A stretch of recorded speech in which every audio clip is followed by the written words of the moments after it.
Y dice el verso 1 al 5, hermanos, de este precioso evangelio: en el principio era el Verbo, y el Verbo era con Dios, y el Verbo era Dios. Este era en el principio con Dios. Todas las cosas por Él fueron hechas, y sin Él nada de lo que ha sido hecho fue hecho. En Él estaba la vida, y la vida era la luz de los hombres. La luz en las tinieblas resplandece, y las tinieblas no prevalecieron contra ella. Este evangelio, sabemos que tenemos 4 evangelios en la palabra del Señor, pero este evangelio es distinto a los otros 3 evangelios denominados sinópticos. Este evangelio tiene un propósito especial y Juan mismo lo dice, ¿cierto?, al final de sus capítulos, cuál es el propósito del libro, y es para que creamos que Jesús es el Cristo, el Hijo de Dios, y para que creyendo tengamos vida en su nombre. Eso dice Juan, ¿cierto? Nos relata al final del libro cuál es el propósito. Entonces, bueno, saber eso, ¿cierto? Comenzar con el final de Juan y decir el propósito para que se escribió este libro es para que creamos. Note, Juan tiene cartas y tiene evangelio escrito. El evangelio de Juan fue escrito con este propósito evangelístico y también apologético, sabiendo que había mucha falsa doctrina en aquellos tiempos cuando se escribió que negaba que Jesús era el Cristo. De hecho, en su segunda carta de Juan dice: si alguno niega la doctrina de Cristo, ¿cierto?, este es el anticristo, dice Juan claramente. Si alguno niega que Jesucristo ha venido en carne, este es el anticristo. Entonces había muchas corrientes que estaban enseñando que Jesús no era el Cristo. Entonces el propósito de Juan tiene un propósito apologético de defender y que los cristianos estén seguros de que Jesús era el Cristo, el Hijo de Dios, y también evangelístico para que muchos, ¿cierto?, a través de la historia, como nosotros también creamos que Él es el Hijo de Dios. Pero también tiene una carta evangelística, o sea, un evangelio evangelístico y una primera carta, que el propósito de primera de Juan es que nosotros confirmemos nuestra fe. Confirmemos aquella fe y creamos o tengamos seguridad de que tenemos salvación en Cristo. Entonces, mientras ustedes vayan pasando por cada pasaje de este evangelio, van a tener presente eso en sus mentes, de que este evangelio se escribió con ese propósito, que creamos que Jesús es el Cristo y que solo en Él hay salvación. Si hay alguien que hoy no ha experimentado la salvación en Cristo, ¿cierto?, a través de este evangelio, usted va a poder experimentar o ver la salvación que solamente Cristo puede dar. Porque en ningún otro hay salvación, dice la Escritura. No hay otro nombre bajo el cielo de los hombres en que podamos ser salvos. Entonces, ese es el propósito de Juan, creer que Jesús es el Cristo. Y es la confesión que cada creyente hace al momento de nacer de nuevo, al momento de confiar en Cristo. Cuando nosotros confiamos en Jesús, creemos que Jesús es el Hijo de Dios. Lo vemos Felipe con el eunuco, ¿cierto? Cuando él dice: aquí hay agua, ¿qué impide que yo sea bautizado?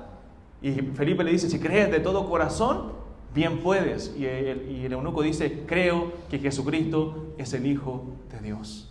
Un verdadero cristiano confiesa, cree con todo su corazón que Jesucristo es el Hijo de Dios. Lo mismo el carcelero de Filipos, cuando le dice: señores, ¿qué debo hacer para ser salvo? Que le dice Pablo y Silas: cree en el Señor Jesucristo y serás salvo tú y tu casa. Entonces la confesión del cristiano, ¿cierto?, al momento de creer y durante toda su vida, es que Jesús es el Cristo, el Hijo de Dios. Pedro lo hizo así también. Pedro lo confesó de esa forma cuando Jesús le dice: ¿quién dicen los hombres que yo soy? ¿Recuerdan? Ellos dicen algunos Jeremías, Elías o otros de los profetas. ¿Y ustedes quién dicen que soy? Dice Jesús a sus discípulos. Y Pedro dice: tú eres el Cristo, el Hijo del Dios viviente. Y ahí le dice el Señor: bienaventurado eres, Simón, hijo de Jonás, porque no te lo reveló carne ni sangre, sino mi Padre que está en los cielos. Porque cuando una persona confiesa a Cristo como Señor, es una obra sobrenatural de Dios. Es Dios obrando en su corazón para salvación. No se lo reveló hombre alguno, sino Dios mismo. Es la obra del Espíritu Santo en el corazón de aquellos que creen. Dice Juan, en el capítulo 1, lo van a ver más adelante: mas a todos los que le recibieron, a los que creen en su nombre, les dio la potestad de ser hechos hijos de Dios. Y estos hijos de Dios, ¿cierto?, no son engendrados ni de voluntad de carne, ni de voluntad de varón, sino de Dios. Dios mismo es el que obra la salvación en aquellos que creen por la fe. Y este libro es maravilloso porque, a diferencia de los otros evangelios, no nos relata el nacimiento natural, físico o biológico de Jesús, sino que nos muestra en el capítulo 1 inmediatamente que ese Hijo de Dios se hizo hombre y habitó entre nosotros, que descendió directamente del cielo. No habla de que vino del vientre de María, como los otros evangelios que relatan ese nacimiento biológico de Jesús, sino que nos habla de su divinidad, de su grandeza, de su gloria, de su humillación como el Hijo de Dios al venirse a hacerse hombre y habitar entre nosotros. Y Juan dice, y vimos su gloria, gloria como del unigénito del Padre, lleno de gracia y de verdad. O sea, tenemos entre nosotros a Emmanuel, como dice la Escritura, o sea, Dios entre nosotros. Y como dije, tiene ese propósito de defender la doctrina de Cristo que habían negado muchos falsos maestros. Y lo presenta como el Verbo, el Eterno, el Santo, la voluntad de Dios expresada, que vino a este mundo, se hizo hombre y se encarnó en la persona de Jesucristo. En el Antiguo Testamento vemos, y la Escritura nos señala eso, que Dios hablaba directamente a los profetas, pero en el Nuevo Testamento, ¿cierto?, nos habla por su Hijo. Eso dice Hebreos capítulo 1. Dios, habiendo hablado muchas veces y de muchas maneras en otro tiempo a los padres por los profetas, en estos postreros días nos ha hablado por el Hijo, a quien constituyó heredero de todo y por quien asimismo hizo el universo, y quien es el resplandor de su gloria y la imagen misma de su sustancia. Noten la grandeza de las palabras para hablar de Cristo nuestro Señor. Esa palabra de Dios se hizo hombre.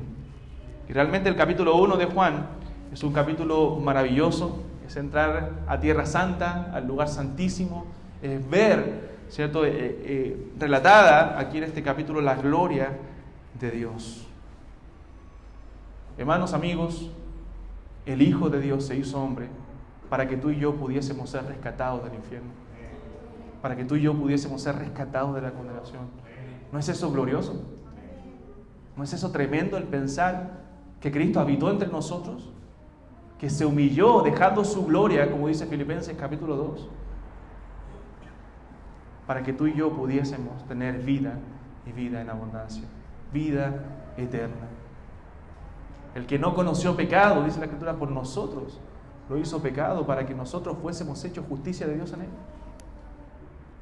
Él vivió la vida que tú y yo no vivimos, una vida perfecta, una vida de obediencia. Murió en la cruz cargando el pecado de todos nosotros, para que pudiésemos gozar de eterna salvación. Me gusta como lo dice Isaías 53, cuando relata la muerte de Cristo y dice que el castigo de nuestra paz fue sobre Él, y por su llaga fuimos nosotros curados. Yo siempre pienso en ese texto, me encanta, y pienso en la paz que puedo tener en el Señor, la paz que tengo con Dios, la paz que puedo experimentar en mi corazón. Esa paz la tengo porque Cristo la ganó en la cruz. Porque Cristo murió por ella. Él sufrió el castigo de esa paz. Y todas mis heridas fueron curadas por su sacrificio. Entonces Mateo, Marco y Lucas se denominan, ¿cierto?, los evangelios sinópticos, porque nos dan esa sinopsis de la vida de Cristo. Pero Juan es distinto, nos da una mirada histórica de la vida de Cristo, pero desde el punto de vista celestial. Nos habla Juan de la vida sobrenatural de Cristo. Relata cosas importantes. El pastor Miguel lo dijo la semana pasada, relata cosas únicas que los otros evangelios no relatan y que son muy importantes para entender la deidad de Cristo. O sea, Juan, cada vez que está relatando una historia, un milagro de Jesús, es con el propósito de mostrar la gloria de Cristo, la divinidad de Cristo. En el primer milagro, ¿cierto?, como las bodas de Caná, Juan dice ahí que Jesús mostró su gloria a través de ese milagro. Entonces nos presenta en el verso 1 a Cristo como el Verbo. Y normalmente en el lenguaje los verbos son acciones, pero esto no quiere decir que Cristo sea la acción. No está diciendo eso el pasaje, sino que la Reina Valera traduce esta palabra logos en el griego como verbo por su cercanía con el idioma latín, que en latín verbum, ¿cierto?, es palabra. Entonces otras traducciones lo traducen como palabra. En el principio era la palabra, ¿cierto? Y la palabra estaba con Dios o era con Dios, y la palabra era Dios. O literalmente en el griego, y Dios era el verbo. Entonces lo que podemos ver en el verso 1 y 2, primero es la gloria del verbo siendo el eterno Dios. Nos revela que este verbo de Dios es eterno. Dice, en el principio era el verbo, y el verbo era con Dios, y el verbo era Dios. Este era en el principio con Dios. Bueno, me parece increíble que Juan, habiendo sido un pescador, un hombre sin letras y del vulgo, como dice Hechos capítulo 4, sin mayores estudios, nos diga cosas tan sublimes, tan maravillosas acerca de Jesús.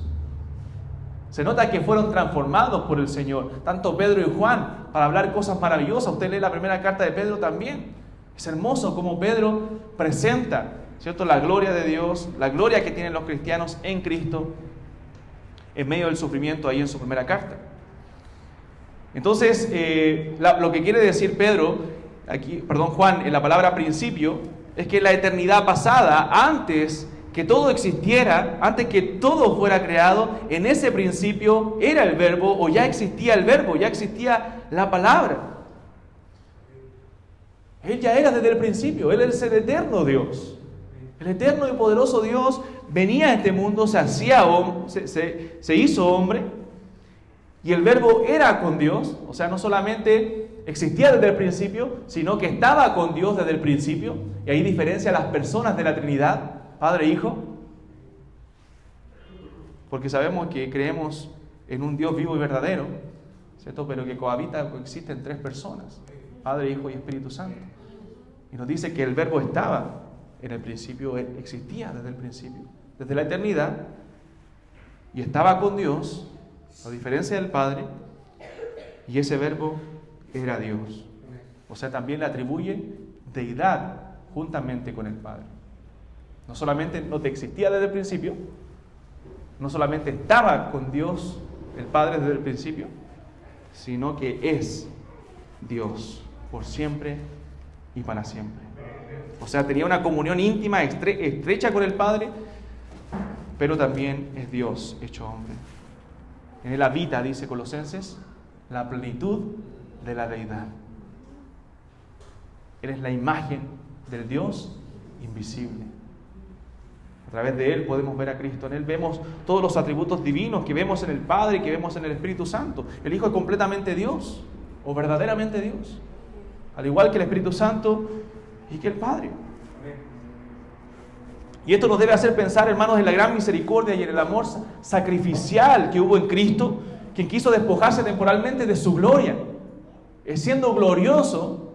Recuerda cuando Cristo dice ahí en Juan capítulo 17, Padre, glorifícame con aquella gloria que tuve contigo antes que el mundo fuese. Él era glorioso al lado de su Padre, glorioso en la Trinidad, pero se despojó de su gloria haciéndose hombre, entrando en un estado de humillación para venir a morir por nosotros, a sufrir el castigo, como dijimos recién, de nuestra paz, a dejar esa comunión estrecha y directa con su Padre para humillarse y hacerse hombre como nosotros. Recuerda Filipenses 2, haya pues en vosotros este sentir que hubo también en Cristo Jesús, el cual, siendo en forma de Dios, no estimó el ser igual a Dios como cosa a que aferrarse, sino que se despojó a sí mismo, tomando forma de siervo, hecho semejante a los hombres, y estando en la condición de hombre, se humilló hasta la muerte y muerte de cruz. Se humilló por nosotros, dejó su gloria. Y luego, después de esa humillación, el Cristo hombre, ¿cierto?, fue también exaltado a la diestra del trono de Dios. Ahí vemos el estado de exaltación de Cristo. Entonces, hermanos, Cristo, el verbo de Dios, no es un ser creado, Él es eterno, eso lo dice el verso 1, Él es un ser personal, ¿cierto? Es una persona distinta a la persona del Padre y a la persona del Espíritu Santo, ¿cierto? Cristo o Dios no es una persona que se manifiesta de modo distinto, como enseñan, ¿cierto?, algunas sectas. No es que a veces se manifiesta como el Padre, a veces lo vemos como el Hijo o a veces lo vemos como el Espíritu Santo. No, Él es tres personas, un solo Dios vivo y verdadero, pero cohabita, ¿cierto?, en tres personas, una esencia y tres subsistencias, el Padre, el Hijo y el Espíritu Santo, y los tres son un solo y verdadero Dios. Él es eterno. Antes que Abraham fuese, dijo Cristo en Juan 8, también lo van a ver después, yo soy. Tenemos varios yo soy, no recuerdo son 7 u 8 yo soy de Cristo, ¿cierto? En el Evangelio de Juan, que nos hablan de su divinidad. Eso no están de casualidad, ahí eso yo soy. ¿Recuerdan cuando Jesús dice, yo soy el pan de vida que descendió del cielo? Yo soy el camino. Yo soy la resurrección y la vida. Antes que Abraham fuese, yo soy. Esos yo soy no están ahí por casualidad. Es Cristo presentándose como el Dios verdadero. Cristo está diciendo, yo soy el que soy del Antiguo Testamento. Yo soy el que se presenta ahí en Éxodo capítulo 3, cuando Moisés dice, ¿con qué nombre voy a presentar a Dios? Bueno, con yo soy el que soy. Cristo está diciendo, yo soy el verdadero Dios. Entonces, antes que el mundo fuese, Él es. Colosenses 1:17 dice, y Él es antes de todas las cosas, ¿cierto? Y todas las cosas en Él subsisten. Él existe por sí mismo. Entonces Cristo no fue creado cuando la tierra fue creada, ni cuando el hombre fue creado, ni cuando el Evangelio vino al mundo, o sea, ni cuando Él se hizo hombre, sino que Él es antes de todas las cosas. Incluso antes de Abraham, Jesús dijo, yo soy. Y Juan afirma categóricamente que este verbo era Dios. La palabra, Cristo, es Dios también. Es Dios igualmente al Padre y al Espíritu Santo. Entonces no quiere dejar lugar a duda Juan acerca de esto, sino que lo deja claro desde el comienzo del libro. Cristo, aquel que voy a presentar como el Hijo de Dios, es Dios mismo. De hecho, el título Hijo de Dios, ¿cierto?, quería decir que era igual en atributos, igual en esencia, igual en divinidad que su Padre. Uno pareciera pensar hoy día que cuando Cristo se presenta como el Hijo de Dios, se está presentando como alguien inferior al Padre. Y no es así. En Juan capítulo 5, después del milagro del paralítico de Betesda, dice que los fariseos decían que este dice ser el Hijo de Dios, haciéndose igual a Dios. Eso dice, mire, léalo en Juan capítulo 5.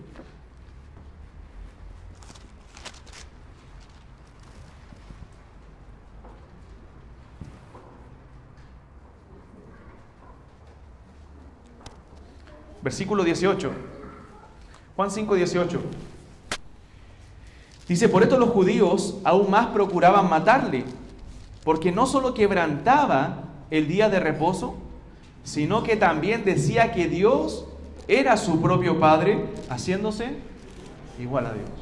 O sea, un judío entendía que cuando Cristo decía ser el Hijo de Dios, Él estaba diciendo, yo soy igual a mi Padre. Cuando mi Padre trabaja, yo trabajo. Cuando Él obra, yo obro. Somos uno. Y lo deja claro también en Juan capítulo 17. O sea, no era un mero ángel creado o un ser inferior al Padre, sino igual en poder y deidad al poderoso y verdadero Dios. Como dice un credo, es engendrado eternamente del Padre. Engendrado, no creado. No estamos hablando de creación, sino que es engendrado eternamente del Padre. Como dice el credo niceno, el credo niceno dice lo siguiente: creemos en un solo Señor, Jesucristo, Hijo único de Dios, nacido del Padre antes de todos los siglos, Dios de Dios, luz de luz, Dios verdadero de Dios verdadero, engendrado, no creado, de la misma naturaleza del Padre, por quien todo fue hecho, que por nosotros y por nuestra salvación bajó del cielo. Wow. Por nuestra salvación Él bajó del cielo. O sea, cuando hablamos de que Cristo se encarnó, estamos hablando de que lo hizo por amor a pecadores como tú y como yo. A pecadores que no lo merecían. Me gusta Romanos capítulo 5 cuando dice, mas Dios muestra su amor para con nosotros en que siendo aún pecadores, Cristo murió por nosotros. O sea, a pesar de tu pecado y el mío, hermano, y cuando pensamos en eso, realmente pensamos en todas las miserias que hemos cometido, en todos los pecados, las desobediencias que hemos hecho delante de Dios, y decimos, wow, aún así, a pesar de toda esa maldad, Cristo murió por nosotros. Y eso nos debe llevar a amarlo más, a admirarlo más. Entonces Juan, la palabra que usa para verbo, aquí es logos. Y nos preguntamos por qué usó esta palabra. Y probablemente, algunos comentaristas concuerdan con esto, que era el contexto greco-romano, el contexto cultural en el cual se encontraba. Y quizás para poder entender lo que Juan quiso decir, o quería decir acerca de Dios, o del Hijo de Dios, usó este término logos. Como cuando Pablo usa el término al Dios no conocido en Atenas. ¿Recuerdan cuando ve una inscripción y dice este es el Dios no conocido? Aquí me voy a tomar para hablar del verdadero Dios, ¿cierto? Y Juan quizás tomó esta definición también del Logos para hablar de que el Logos no es un ser impersonal, como decía la cultura griega, sino que es un ser personal y un ser que no es solamente trascendente a la creación, sino inmanente y tiene relación con la creación, y todas las cosas por él subsisten. Vemos una doctrina del Logos que fue creada por Heráclito en el siglo V a.C. Él decía que el Logos era una unidad de la realidad. Él decía que debemos escuchar al Logos. Era como un ser superior para Heráclito ya desde el siglo V a.C. Pero ya después un hombre llamado Filón, que era contemporáneo con Cristo también, creía que había un Dios incorpóreo e increado, pero que era inaprensible para la inteligencia humana. O sea, que el hombre no lo podía comprender, era como una idea deísta, que hay un Dios sobrenatural, pero ese Dios no se relaciona con su creación. El hombre no puede, ¿cierto?, llegar a conocerle. Y esa era la idea filosófica, ¿cierto?, griega del Logos. Pero Juan quizás se toma de esta idea, ¿cierto?, para decir, ese Logos, ese ser supremo, no es lo que dice la filosofía griega, sino que es un ser personal, y no solamente un ser personal, un Dios todopoderoso que se hizo hombre, vino a este mundo y habitó entre nosotros, y vimos su gloria como del unigénito del Padre, lleno de gracia y de verdad. Y ese mismo Hijo de Dios murió por nuestros pecados para darnos vida y vida en abundancia. O sea, no es un Dios que no podemos alcanzar, no es un Dios que no se relaciona con la creación, es un Dios que incluso vino a morir por los pecadores. Quizás por eso Juan se agarra de esta idea. Y dice que el Logos es eterno, que estaba desde el principio con Dios y es Dios. Y me gusta cuando dicen esa frase, tanto Pedro como Juan, vimos su gloria. Gloria como del unigénito del Padre. Hermano, ellos no tenían una fe irracional. A ellos no le quitaron el cerebro para creer en Cristo. Ellos creían en las evidencias, en lo que habían visto sus ojos. Ellos estuvieron con Jesús, vieron los milagros de Jesús. Por eso nuestra fe tampoco es irracional. Nuestra fe está basada en las evidencias de la palabra de Dios, en lo que muchos testigos vieron, creyeron, vieron con sus propios ojos. ¿Cierto? Si usted dice, pasamos recién fiestas patrias, usted dice, ¿por qué existió Bernardo Higgins? ¿Alguien vivió con él? ¿Alguien lo vio?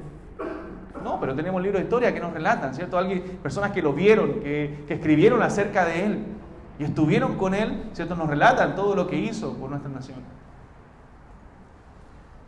Bueno, la Biblia, los evangelios específicamente, son escritos de testigos, de discípulos que vieron con sus propios ojos a tal punto que luego estuvieron dispuestos a morir por esas verdades que vieron, creyeron y las cuales fueron enseñadas. Y Juan lo dice, vimos su gloria, la vi con mis propios ojos. Pedro también lo dice en su primera carta, le dice a los cristianos que pongan su esperanza en el Señor, en esa herencia incorruptible, incontaminada, inmarcesible, reservada en los cielos. Y luego dice que ustedes aman a Dios sin haberle visto. Esos cristianos no habían visto a Jesús, en la segunda generación de cristianos, pero Pedro lo había visto con sus propios ojos. Entonces, hermanos, el Hijo de Dios es glorioso, es eterno y se hizo hombre. Ese Dios eterno se hizo hombre para venir a morir por nuestros pecados. Y no solamente es eterno, sino que verso 3 nos dice que es el creador de todas las cosas. Todas las cosas por Él fueron hechas y sin Él nada de lo que ha sido hecho fue hecho. O sea, no solo es eterno, sino que es el creador del mundo junto con el Padre y el Espíritu Santo. Esa palabra de Dios, ¿cierto? Se hizo hombre y esa palabra de Dios también fue la que creó todas las cosas. ¿Qué era Cristo antes de su venida, antes de su encarnación? Bueno, era el verbo eterno de Dios. Era la palabra eterna de Dios. Y dice el Salmo capítulo 33, verso 6, que por la palabra de Jehová fueron hechos los cielos. Por la palabra de Dios, por el verbo de Dios fueron hechos los cielos y todo el ejército de ellos por el aliento de su boca. Y aquí mismo el verso 3 nos dice que todas las cosas por Él fueron hechas. Bueno, fue el Padre, fue el Hijo, fue el Espíritu Santo el Creador. El Dios Trino creó todas las cosas. Vemos en el Génesis, ¿cierto? Al Dios Trino obrando en la creación. Entonces, todas las falsas doctrinas que habían surgido acerca de Cristo, que eran muchas, quedan echadas por tierra con estas afirmaciones de Juan, que tiene ese propósito apologético de que creamos los creyentes con todo nuestro corazón de que Jesús realmente es el Cristo. Por ejemplo, Hebreos capítulo 11, verso 3, dice que por la fe entendemos haber sido constituido el universo por la palabra de Dios, de modo que lo que se ve fue hecho de lo que no se veía. ¿Cómo fue constituido el universo? Por la palabra de Dios. Cristo creando todas las cosas. Colosenses, vaya a Colosenses un momento, capítulo 1, verso 15.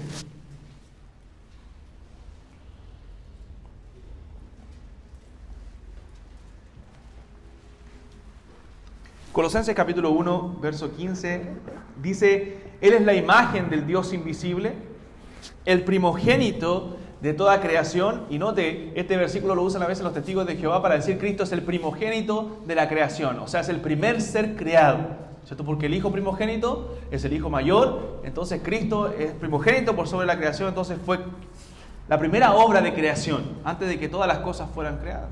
Y no necesariamente primogénito significa primero en ser creado.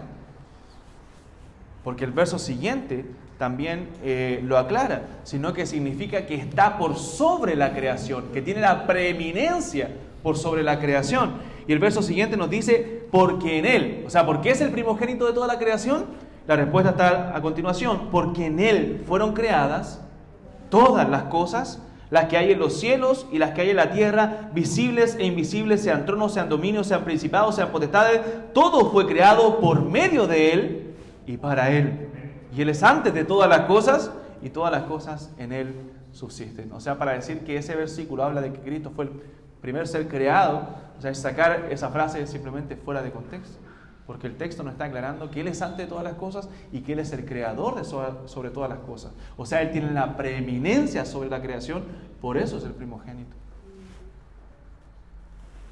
Hermanos, cuando Dios dijo, sea la luz, y leemos ese texto, ahí en Génesis capítulo 1, y fue la luz, es Cristo creando la luz en las tinieblas. Es la palabra de Dios creando todas las cosas. Y por la fe entendemos haber sido constituido el universo por la palabra de Dios. Los maniqueos, por ejemplo, decían que el mundo fue hecho por un espíritu maligno. La idea platónica señala que parte del mundo fue hecho por ángeles y demonios. Pero la Escritura nos señala que Cristo es el creador de todas las cosas y todas las cosas en Él subsisten. Y sin Él, nada de lo que ha sido hecho fue hecho. Nada. Él es el creador.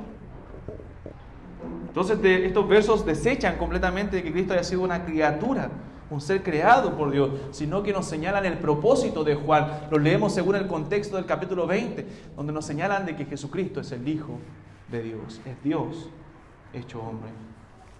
Hermanos, ¿no es glorioso nuestro Señor? ¿No es digno de toda oración al saber estas verdades? De que Él es eterno, de que Él es el creador de todas las cosas. Que Él es digno de suprema alabanza, de que su pueblo debe adorarle por lo que Él es. Debemos alabarle, ¿cierto? Y gloriarnos en entenderlo y conocerlo, en saber que Él es Dios y que no hay otro como Él. Él es Rey de reyes y Señor de señores. Él es el que nos amó y nos lavó de nuestros pecados con su sangre. Solamente Dios, como dice Paul Washer, ¿cierto? Dios nos podía salvar de Dios. Él tenía que hacerse hombre. Él tenía que venir a este mundo. No podía ser un ángel, no podía ser otro mediador, no podía ser otro hombre. Tenía que ser el Hijo de Dios, viniendo a morir por pecadores para que pudiésemos tener vida eterna. ¿Tienes ese regalo de la vida eterna? ¿Tienes ese don que solo Cristo puede dar? ¿Tienes esa salvación que solamente se encuentra en Él? ¿Te has humillado, te has postrado delante de aquel que es digno de recibir la gloria y la honra? Porque si no, hoy es el día donde puedes clamar a Él en arrepentimiento y fe, donde puedes acudir a Él y ser salvo. Y bueno, versos 4 y 5 nos hablan de esta gloria del Verbo también siendo vida y luz. Dice, en Él estaba la vida, y la vida era la luz de los hombres. La luz en las tinieblas resplandece, y las tinieblas no prevalecieron contra ella.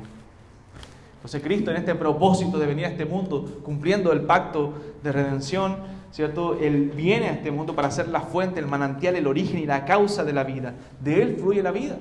Jesús dijo claramente en Juan capítulo 14, yo soy el camino y la verdad y la vida.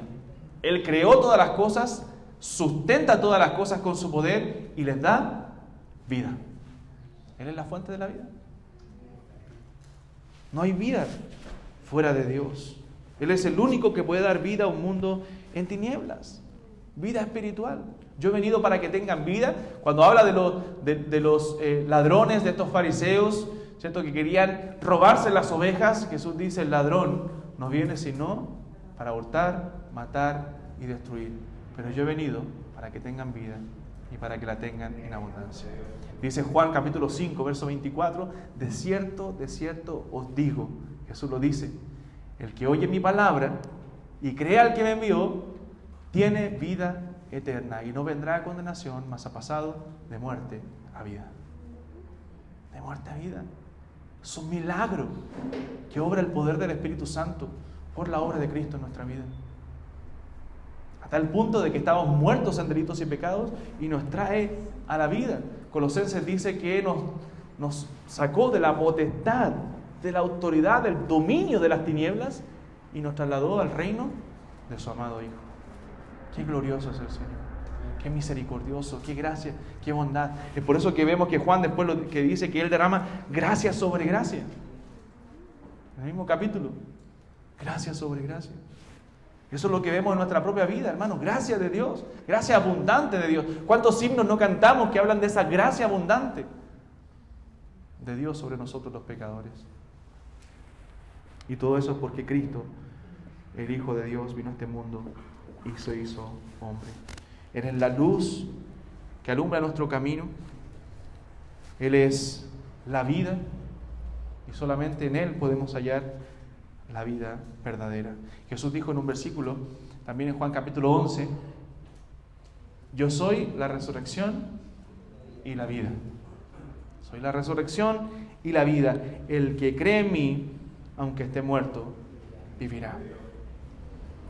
Hermano, y Juan está lleno de estos versículos evangelísticos, lleno de estos versículos que nos hablan de esa gran salvación. El más conocido de Juan, ¿cuál es? ¿Cuál es el versículo más conocido de Juan? Juan 3, 16. ¿Y qué dice? Porque de tal manera amó Dios al mundo, para que todo aquel que en Él cree. Qué tremendo, hermanos. A veces los versículos que más conocemos son los en los cuales menos meditamos, ¿cierto? Conocemos tanto Juan 3.16 que ni siquiera pensamos en Juan 3.16. Pero se da cuenta de lo que dice, que de tal manera amó Dios al mundo, que dado a su Hijo unigénito. O sea, la mayor demostración del amor de Dios la vemos en su Hijo Jesucristo. Una persona cuando viene a Cristo, cuando cree en Jesucristo como Salvador, es entonces cuando puede experimentar completamente el amor de Dios. Por eso primera de Juan capítulo 3 dice, mirad cuál amor nos ha dado el Padre para que seamos llamados hijos de Dios. Cuando somos llamados hijos de Dios, cuando venimos a la fe de Jesucristo, es entonces cuando experimentamos verdaderamente el amor de Dios. Porque la Escritura también en Juan, y en el capítulo 3, verso 36, dice que si no creemos, no está el amor de Dios sobre nosotros, la ira de Dios está sobre nosotros. El que cree en el Hijo tiene vida eterna, pero el que rehúsa creer en el Hijo no verá la vida, sino que la ira de Dios está sobre él. La ira de Dios está sobre él. O sea, si tú no has creído en el Hijo de Dios, si tú no has creído en este Dios que se hizo hombre, la Escritura nos señala claramente que la ira de Dios está sobre ti. Y lo que te espera no es la salvación, sino la condenación.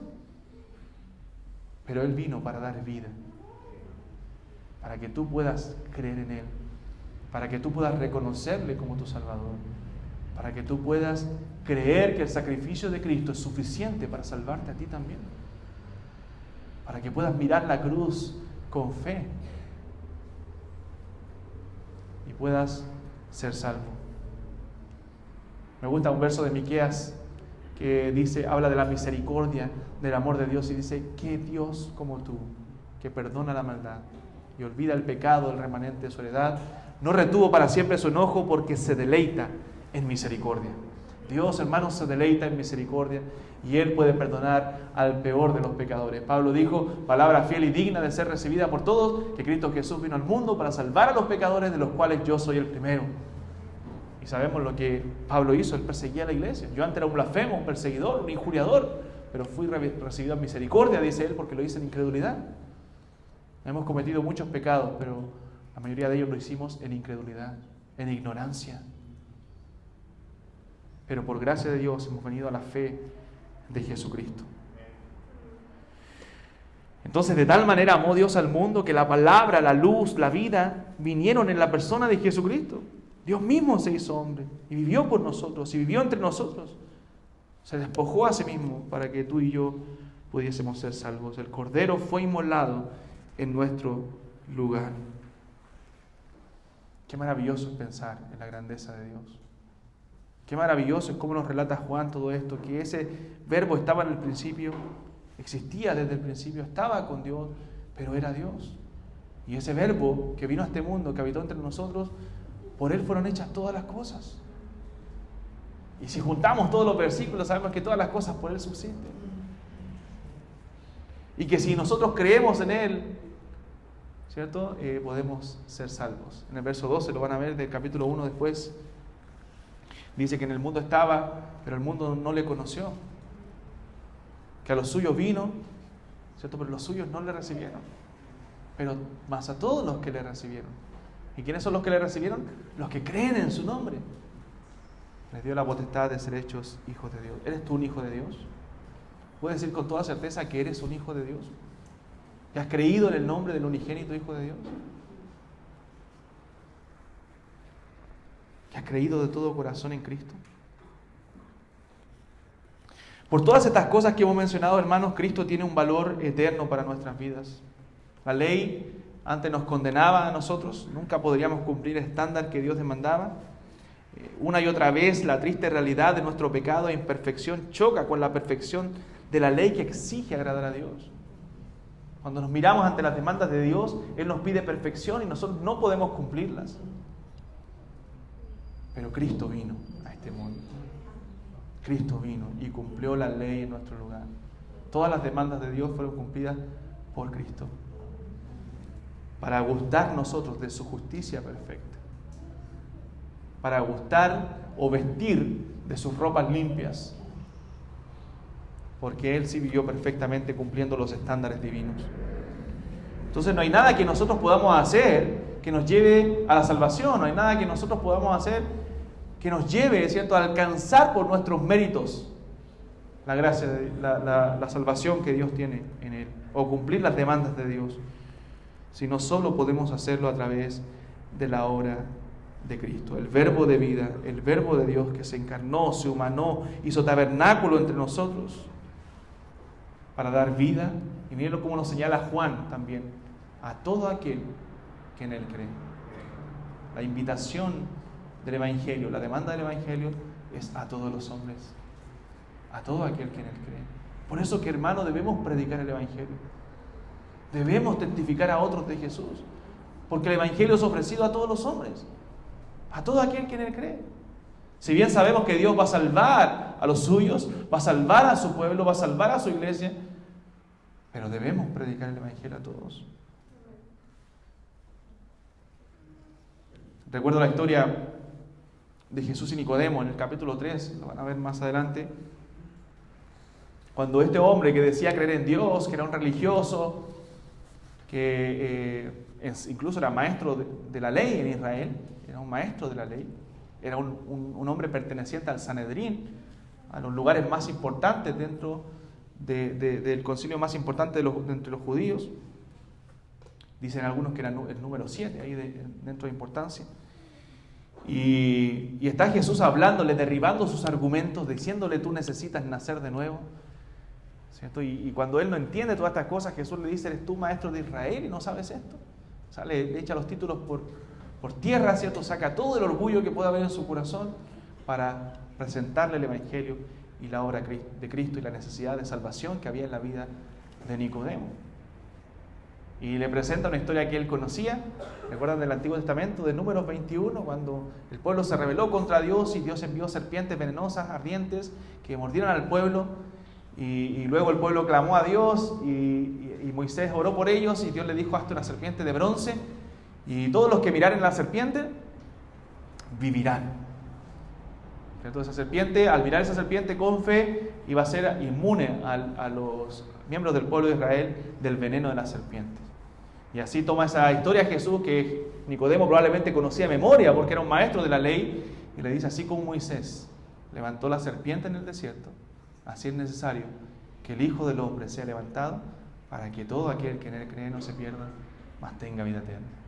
Y yo pienso que Nicodemo, cuando ve que eso se cumple, porque Cristo aún no había sido levantado, ¿cierto?, él recuerda esas palabras de Jesús, recuerda eso que Jesús le había dicho, y después sabemos que él va en búsqueda incluso del cuerpo de Jesús para ser sepultado. Entonces el Evangelio es presentado a todos los hombres, a un hombre moral como Nicodemo, a un hombre que conocía la ley de Dios, y luego en el capítulo 4 a una mujer inmoral como la mujer samaritana. El Evangelio debe ser predicado y la obra de Cristo debe ser predicada a todos los hombres. Pero para eso debemos primero impactarnos e impresionarnos con la gloria de Dios. Impresionarnos en cuán grande es nuestro Señor Jesucristo, cuán glorioso es Él. Cuando tú estés lleno de Dios, cuando tú admires la grandeza de Dios, la grandeza de Cristo, tú vas a querer comunicar ese mensaje con otros también. De que Cristo puede salvar a los pecadores. ¿Te impresiona, hermano, la gloria de Dios? Tú dices: sí, maravilloso Cristo. Bueno, entonces, ¿por qué seguimos muchas veces viviendo vidas pusilánimes, espiritualmente hablando, sin rendir todo de nuestra vida al Señor, sin vivir en una adoración continua a Él, sin adorarle verdaderamente con todo nuestro ser?